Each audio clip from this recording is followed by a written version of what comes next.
அண்ணாமலை அவர்கள் லண்டன் போயிட்டு நவம்பர் மாதம் தான் வந்தார்னு உங்களுக்கு தெரியும். அவர் வந்ததுக்கு அப்புறமா தமிழக பாஜகவுடைய செயல்பாடுகள் பழையபடி சூடு பிடிக்க ஆரம்பிச்சது. அண்ணாமலை அவர்கள் திரும்ப வந்ததுக்கு அப்புறமா இங்கே தமிழகத்தில் நாம் தமிழர் கட்சி சீமானுக்கும் தமிழக வெற்றிக் கழகம் விஜய்க்கும் இங்கே கிடைக்கக்கூடிய அந்த கூடுதல் முக்கியத்துவத்தை நீங்கள் உன்னிப்பாக கவனித்து பார்க்கணும். பொதுவாக நாம் தமிழர் கட்சியை திமுக கண்டுக்கவே மாட்டாங்க. அவங்க என்னதான் பேசினாலும் அதுக்கு பதிலே சொல்ல மாட்டாங்க. ஆனால் இன்றைக்கி சீமான் அவர்கள் இந்த பெரியாரை பற்றி பேசிக்கிட்டே இருக்கார். தினமும் ப்ரெஸ் மீட் கொடுக்குறாரு. தினமும் அவருக்கு ஒர்க் அவுட் ஆகுது. அதற்கு திமுகவில் இருக்கவங்க, திமுகவோட கூட்டணி கட்சிகள் அத்தனை பேர் அவருக்கு ரெஸ்பான்ஸ் தராங்க. அவரும் சலிக்காமல் சண்டை போட்டுக்கிட்டே இருக்கார். இன்றைக்கி நாட்டில் எவ்வளவோ பிரச்சனைகள் போயிட்டு இருக்கிற போது எப்போவோ இறந்து போன பெரியாரை பற்றி இன்றைக்கி பேசி என்ன பிரயோஜனம்? மக்களுக்கு ஏதாவது அதனால் 10 பைசா பிரயோஜனம் இருக்கா? ஒன்றுமே கிடையாது. ஆனால் அதுதான் திமுகவுக்கு தேவை. ஏன்னா மக்களுடைய கவனத்தை முழுவதுமாக திசை திருப்புவதற்கு அவருக்கு சீமான் பயன்படுறார். அதே மாதிரி சீமானுக்கு முக்கியத்துவம் கொடுப்பதன் மூலமாக இங்கே அண்ணாமலையுடைய முக்கியத்துவத்தை குறைக்க முடியும்.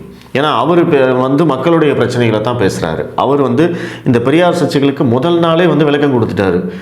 அவர் எப்போ போயிட்டாரு, இனிமே அதை பற்றி பொதுவெளியில் பேசி பிரயோஜனம் இல்லை, அதனால் மக்களுக்கு பயன்படும் அரசியலை நம்ம பேசிட்டு போகலாம், அதனால் இந்த சண்டைக்குள்ளே நான் வரல அப்படின்னு தெளிவாக சொல்லிட்டார். ஆனால் திமுக கூட்டணி கட்சிகளும் சீமானும் இந்த பெரியாரை வச்சே சண்டை போட்டு அப்படியே நாட்களை கடத்திக்கிட்டே இருக்காங்க. டெய்லி ஒன்று அப்படின்னு டிவி விவாதங்களும் அதை வச்சே ஓடிக்கிட்டே இருக்குது.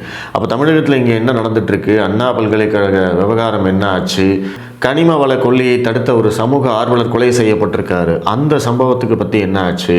இதை பற்றியெல்லாம் எந்த விதமான டிஸ்கஷனும் இல்லாமல் இந்த மீடியா சந்தோஷமாக சீமான் விசஸ் திமுக அந்த பெரியார் சம்பவத்தை வச்சு நாட்களை கடத்திட்டு இருக்காங்க. அந்த பக்கம் விஜய் என்ன பண்ணுறாரு? போன மாதம் அந்த அம்பேத்கர் சம்மந்தப்பட்ட ஒரு புத்தக வெளியீட்டு விழாவை பற்றி ஒரு மிகப்பெரிய சர்ச்சை போச்சு. விஜய் அதில் கலந்துக்க போகிறாரு. அந்த விழாவில் திருமாவளவன் கலந்துப்பாரா? அப்போ திருமாவளவன் கலந்துக்கிட்டால் திமுக கூட்டணி என்ன ஆகும்? அப்போ விஜய் கட்சியோட திருமாவளவன் சேர்ந்துருவாரா? அப்படிங்கிறதெல்லாம் இந்த புத்தக வெளியீட்டு விழாவுக்கு முன்னாடி ஏகப்பட்ட விவாதங்கள். அதை வச்சே ஒரு சில நாட்கள் ஊட்டினாங்க. ஆதவ அர்ஜுனா பயங்கரமாக பேட்டியெல்லாம் கொடுத்து எங்கள் தலைவர் முதல்வர் ஆகக்கூடாதா, நீங்கள் மட்டும்தான் ஆகணுமா அப்படின்லாம் நிறைய பேசினார். அதற்கு பிறகு திருமாவளவன் அந்த விழாவில் நான் கலந்துக்க போகிறதில்லை அப்படின்னு சொல்லிட்டு விஜய் கலந்துக்கிட்டார். புத்தக வெளியீடு விழா நடந்தது. அதில் ஆதவ அர்ஜுனா பேசினார், விஜய் பேசினார். இதை வச்சு ஒரு 2 நாள் அப்படியே ஓட்டினாங்க. மொத்த மீடியாவும் விஜய்க்கு கவரேஜ் கொடுத்தாங்க. அதற்கு பிறகு ஆதவ அர்ஜுனா விசிக கட்சியிலேருந்து வெளியேற்றப்பட்டார். அதற்கு திருமாவளவன் நிறைய விளக்கம் கொடுத்தார். இது எல்லாம் அப்படியே ஒரு பக்கம் நடந்துக்கிட்டே இருக்கிற போது இதுக்கும் மக்களுக்கு ஏதாவது பைசா பிரயோஜனம் இருக்கா? ஒன்றும் கிடையாது. அதான் வேணும் திமுகவுக்கு.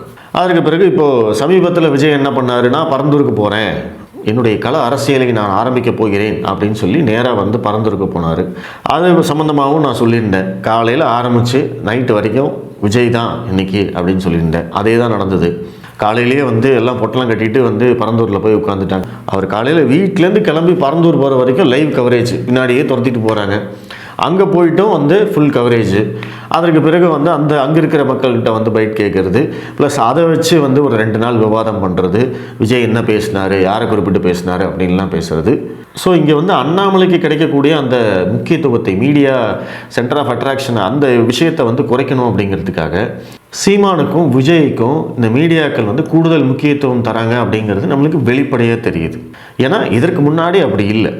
ஏன்னா இங்கே அண்ணாமலை மக்களுடைய பிரச்சனைகளை பற்றி பேசுகிறாரு. அவருடைய ப்ரெஸ் மீட்டில் வெறும் சண்டை போடுறது மட்டும் இல்லாமல் தினசரி என்ன நடந்துகிட்ருக்கு, இந்த அரசாங்கத்தை பார்த்து நிறைய கேள்விகள் கேட்குறாரு. அது திமுகவுக்கு தர்ம சங்கடமாக இருக்குது. ஸோ அதனால் என்ன பண்ணுறாங்க, சீமானையும் விஜயையும் வச்சு திசை திருப்புறாங்களோ அப்படிங்கிற ஒரு சந்தேகம் நம்மளுக்கு ஆட்டோமேட்டிக்காக வருது. ஏன்னா திமுக விஜய்க்கு கொடுக்கக்கூடிய முக்கியத்துவம் கண்ணு முன்னாடி நல்லா தெரியுது. ஏன்னா புதுசாக ஒரு கட்சி ஆரம்பிச்சிருக்காரு. 8% வாக்குகள் வச்சிருக்கிற சீமானை பற்றி பேசவே மாட்டேங்கிறாங்க. அவருடைய கட்சி பேரை கூட முதல்வர் ஸ்டாலின் அவர்கள் சொல்ல மாட்டாராமா. ஆனால் இப்போ தான் கட்சி ஆரம்பிச்சிருக்கிற விஜயை பார்த்து திமுக பயப்படுகிறது அப்படிங்கிற மாதிரியான ஒரு தோற்றத்தை இந்த மீடியாக்கள் உருவாக்க முயற்சி செஞ்சு கொண்டே இருக்கிறது. அதைத்தான் நம்ம இங்கே சொல்ல வரோம். எதற்காக அப்படி செய்யணும்? ஏன்னா விஜய் கட்சி வளர்ந்தது அப்படின்னா அது திமுகவுக்கு லாபம். ஏன்னா அவர் திமுகவுடைய எதிர்ப்போட்டுகளை அவர் இன்னும் கொஞ்சம் கூடுதலாக எடுப்பார். இந்த பக்கம் பாஜக தனியாக எடுக்கும், இந்த பக்கம் நாம் தமிழர் கட்சி தனியாக எடுக்கும், அந்த பக்கம் அதிமுக தனியாக எடுக்கும். திமுக ஈஸியாக வின் பண்ணிடும். ஸோ இதுதான் அவங்களுக்கு தேவை. ஸோ இந்த வீடியோவை பொறுத்த வரைக்கும் நான் சொல்ல வந்தது இந்த சீமான் ப்ளஸ் விஜய்க்கு கிடைக்கக்கூடிய அந்த கூடுதல் முக்கியத்துவத்தை நீங்கள் உன்னிப்பாக கவனித்து பார்க்கணும் அப்படிங்கிறது தான். மற்றபடி வந்து திமுகவுடைய கனவு பலிக்குமா அப்படிங்கிறத நம்ம பொறுத்திருந்து பார்ப்போம். நன்றி.